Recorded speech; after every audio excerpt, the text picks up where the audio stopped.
Can I come in? Come on in, Mr. Fire. You always make me feel so warm and welcome. This door is supposed to have a spring on it so that the space between the garage and the living space, you got a reasonable amount of protection in case there is a fire. Fires happen quite often in garages. We have insufficient service access to this electric service panel here. This is the garage ladder, and I don't like this. We've got a screen installed up here. I know what they're doing. They're like, well, we get more ventilation. Yeah, but if there's a fire in the garage, then Mr. Fire, Can I come up into the attic? yes, Mr. Fire. Okay, when this ladder was installed, somebody got the idea to use sheetrock screws. Fast and tight. But they do not have the shear strength that nails do. These will not stay in places. See, these are nails. People wanted that to stay here. This, well.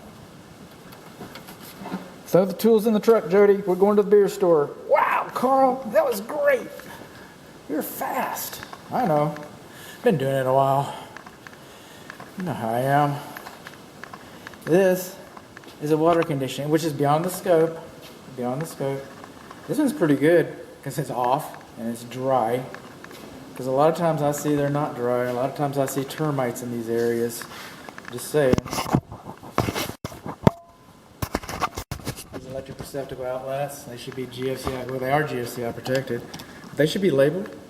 See, the label is wore off there. And it works. I tripped it already. The garage overhead doors. This is the closest door. This is the larger door. This is the farthest one. These buttons, instructions. These buttons are not supposed to be higher than 5 feet from the garage floor, so the little hands don't come up here.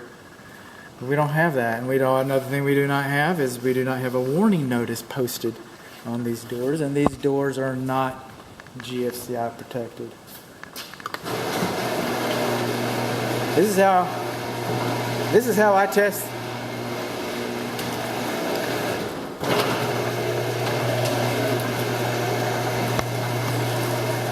I do not do the block test. I do not damage equipment. I mean, you move in, you want to put a block down there, you want to lower the door, you can screw your door up if you want. But I test the emergency reverse with the optics sensors only. It's a business decision. I'm here to inspect things, not tear it up. The optic sensors that we speak of are higher than 6 inches from the garage floor. They should not be any higher than 6 inches from the garage floor. We should have spring tension notices on the first or the bottom corners of the bottom of the first or on the bottom side corners, on the bottom corners of the first or bottom panel. We have pull handles here. Pull handles work pretty good. See that courtesy light that's on over here? This one's not on. This courtesy light does not work. Okay, I'm going to jump around a little bit. See these fluorescent tubes? They should have protective prism covers. They should. So when they break, they don't fall all in your convertible, in your hair. Okay, so we do not have spring tension stickers on either door. The manual door locks should have been disabled on both doors. See, you can close these doors and push the lock in, and then inadvertently push the button,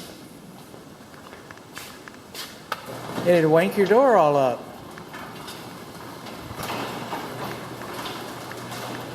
Close the door.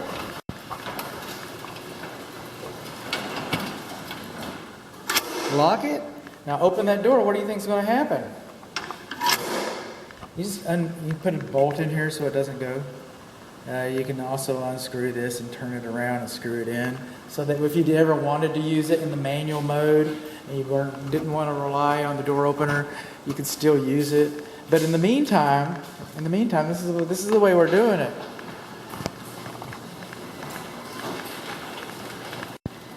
This is the lawn sprinkler system. I'm running through the manual. Do they have time for 12? Got 12, okay. And then I just hit manual. That's for 5 minutes. Oh, that's going to go forever. Or is it?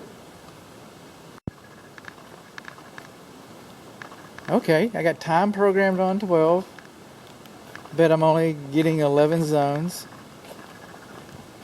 Portable sheds are beyond the scope of this inspection. But there's your weather sensor. Not the newest guy, but that's your weather sensor. You're supposed to have those. This lawn sprinkler head shouldn't be closer to the structure than 12 inches. What else have we got?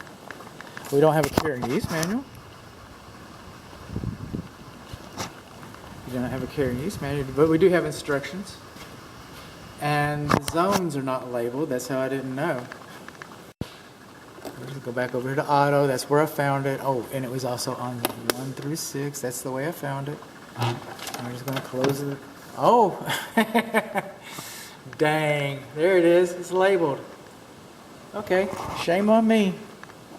Shame on me.